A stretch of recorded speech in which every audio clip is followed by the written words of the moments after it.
बहुत दयनीय स्थिति है, बहुत रिस्क है, कटाव है, नीचे कहाँ तक दरार हो गया होगा ये पता नहीं है। सब लोग घर खाली किया है और लगातार घर खाली हो रही है और इसके लिए सरकार अपना काम कर रहा होगा घर बना के देने के लिए। मैं मांग भी करता हूँ कि जल्द से जल्द इन लोग को पक्के घर बना के दिया जाए, क्योंकि जो भी है बहुत दुखदाई है।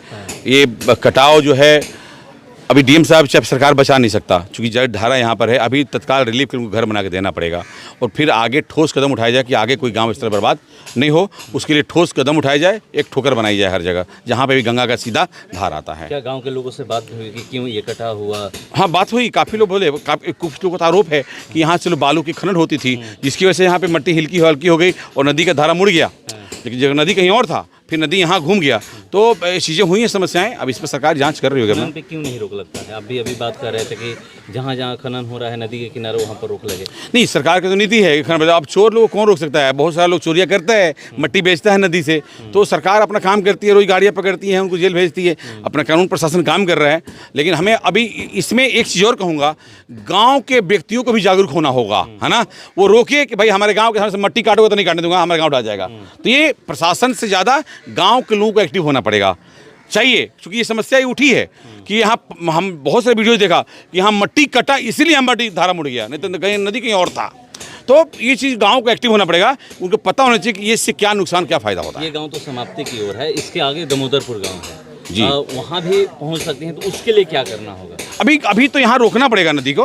अभी यहाँ पे सरकार को कुछ ठोस कदम उठाना चाहिए। कुछ हमें तो मैं कहूँगा कि कुछ व्यवस्था होना चाहिए। अगर सरकार से कंट्रोल नहीं तो आर्मी को दे दीजिए, आर्मी वाले आकर के कंट्रोल कर सकते हैं। वो बड़े बड़े नीचे में लोहे के सरिये डाल करके और बैरियर बांध सकते हैं। काम करने पे हो सकता है ठोकर, रेडीमेड ठोकर बन सकता है, धारा का मोड़ा जा सकता है ना, नदियों को मोड़ा जाता है। तो ये चीज़ होना चाहिए, क्योंकि ये नहीं मान के रह जाना है कि घर चलो गिर रहा है। मानना पड़ेगा कि मेरा घर गिर रहा है अधिकारियों को, तब दिल में दर्द होगा, है ना। तब इस बात का कटान पीड़ितों को सहायता करने के लिए क्या क्या लेके पहुंचे? नहीं, मैं तो उनकी मरहम लगाने के लिए क्या लेके आऊँगा। उनके लिए कुछ मैंने खाने के लिए 2-4-5 दिन का अनाज होगा, फल फलहार होगा, उनको जानवरों के लिए और खुद को रहने के लिए तिरपाल लेके आऊँ, नीचे बिछाने के लिए चटाई लाएँ। भाई चूँकि रह रहे हैं बांध पे, तो मैं उनको बिछावन के तौर पर लाए चटाई दे रहा हूँ, तिरपाल दूंगा, चावल दूंगा, आटा दूंगा, दाल चावल दूंगा, फल दूंगा, ये सब दूंगा। तो जो ला सकते हैं वही ला सकते हैं। घर गंगा में विलुप्त हो गए हैं, उनके लिए सरकार क्या कदम उठा रही है? अब ये तो सरकार बताएगी, डीएम साहब से पूछना होगा और सरकार से पूछना होगा। मैं सरकार की तरफ से यहाँ नहीं आया हूँ, मैं खुद अजय सिंह के तरफ से आया हूँ।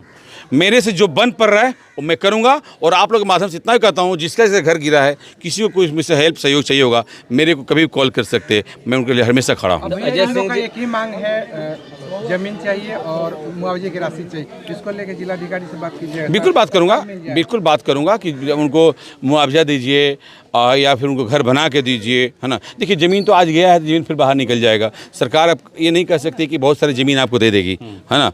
अभी सरकार की योजनाएं हैं, क्या कर सकते हैं। एक आखिरी सवाल, सरकार से आपकी क्या अपील होगी कि क्या करना चाहिए? सरकार तत्काल इन लोगों को जल्द से घर बना के दे, इन लोगों को छत दे, माँ बहनों को कमरे में लाए, है ना। जो डंडे पर रह रही हैं, बांध पर रह रही हैं, उन्हें छत दे। ये बहुत ज़रूरत है, ये बहुत हो सकता है, क्योंकि